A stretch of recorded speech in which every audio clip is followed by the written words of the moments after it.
Hello, my name is Emily Chavez, and for my research project, I decided to do a PowerPoint on Emma Smith DeVoe, a suffragist in the American West.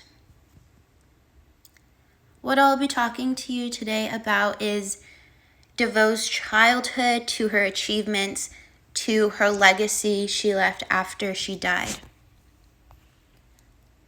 Emma Smith DeVoe's lifespan was from 1848 to 1927. Who is Emma Smith DeVoe? Emma Smith DeVoe was a naturally born leader. She was born in Roseville, Illinois, and in the early 20th century, she was not only a suffrage leader, but a Republican Party activist. Her childhood. She was raised in a Christian Baptist household, and her father was a deacon for her church for 40 years. This created her household to be very strict, but she also had a lot of conservative and Christian values that she took with her to her activism. She was the youngest child of 8. And when she was young, she started singing and playing music at a young age. This helped her in her public speaking skills, making her feel comfortable on the stage. Early inspiration. So on the right is a picture of Susan B. Anthony. When DeVoe was only 8 years old, her family attended a Susan B. Anthony suffrage speech. There, she was the first one to stand when Susan B. Anthony asked who was in favor of fighting for women's rights. So at an early age, she was the first one to stand up for what she believed in, and I just find that fascinating. Also, what is incredible is later down the road when she gets older, she works alongside Susan B. Anthony, who was an inspiration for her. Marriage. DeVoe got married in 1890 to a man named John Henry DeVoe. They moved to Huron, Dakota Territory, and her husband was a supporter of her work. He wrote campaign songs for the suffrage movement that Emma sang at her lectures, and that led to them both serving on a committee for campaign music in the fall of 1889 in South Dakota. Emma Smith DeVoe's partnership. So I believe, yes, on the left is a picture of Susan B. Anthony, and on the right is a picture of DeVoe. She was under the mentorship of Susan B. Anthony, and they worked together in 1890 on the South Dakota campaign. That failed, but they worked many more times together. What was Emma Smith DeVoe known for? So DeVoe became a part of the 1895 National American Women's Suffrage Association, which was a big part of her life. She gave speeches using her beautiful singing voice. She focused on the topic that women and males have differences. When she was giving speeches, she argued that women kind of bring this peaceful nature that can be really helpful to solve conflicts. And lastly, DeVoe was known as the mother of suffrage, of women's suffrage. Right here, I inserted a picture. It's titled Mrs. Emma Smith DeVoe's Principles for Guidance in Suffrage Campaigns. What stands out to me is the second one, pin your faith to the justice of your case. It carries conviction.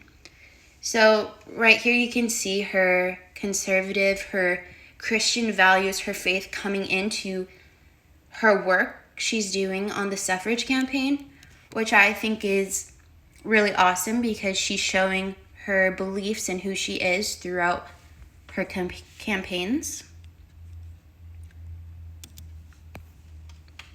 Speaking skills. So DeVoe was known to be a great public speaker.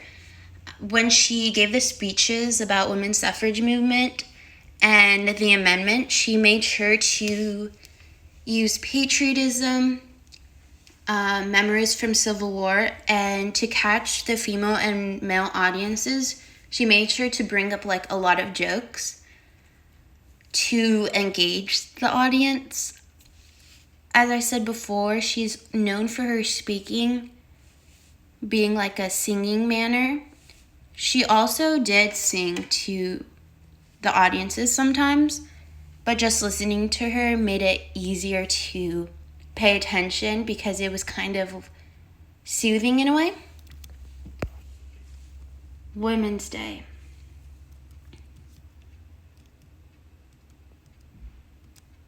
So, a Women's Day took place in South Dakota at the State Fair in September 17th, 1890. She did this with the organization Women's Relief Corps.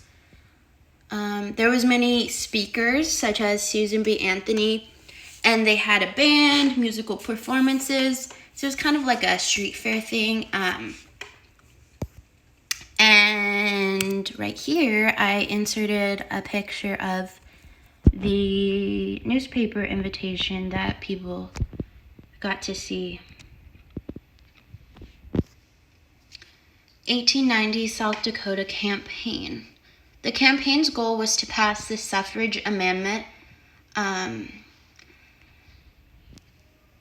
basically it was to vote in favor or not in favor for women to be able to vote. Specifically, it says, and I'm reading a quote, that it says, shall the word male be stricken from Section 1 of Article 7 of the Constitution? Yes? No? All electors desiring to vote in favor of striking out the word male must erase the word no. All voters desiring to vote against striking out the word male must erase the word yes.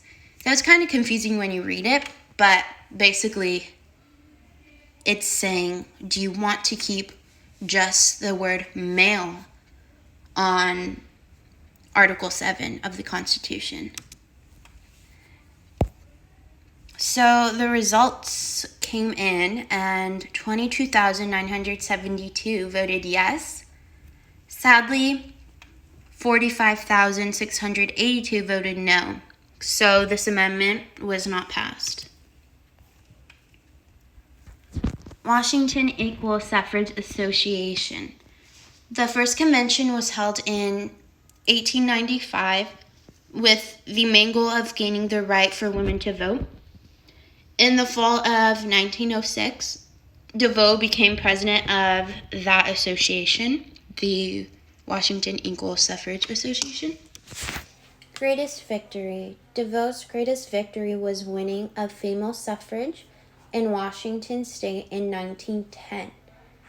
So the amendment to the state constitution allowing women to vote made Washington become the fifth state that allowed women to vote.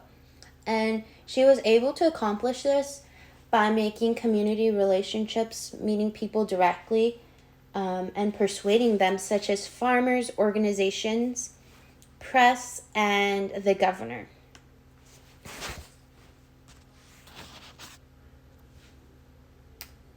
The National Council of Women Voters.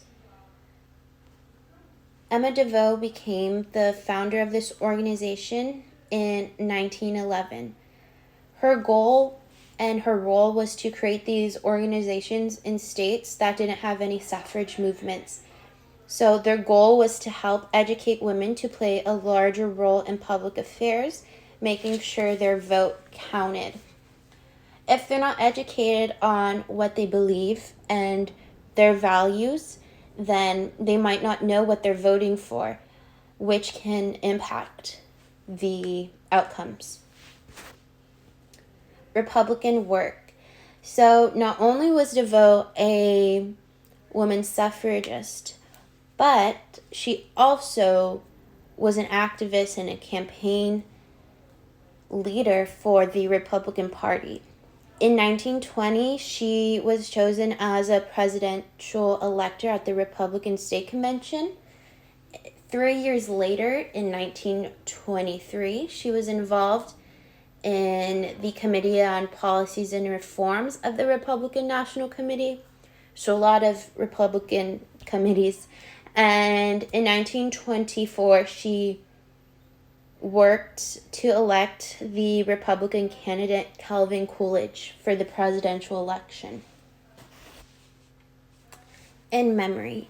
So Emma Smith DeVoe passed away in Tacoma, Washington on September 3rd, 1927. And when mourned in the newspaper, the headlines titled her death as a mother of women's suffrage.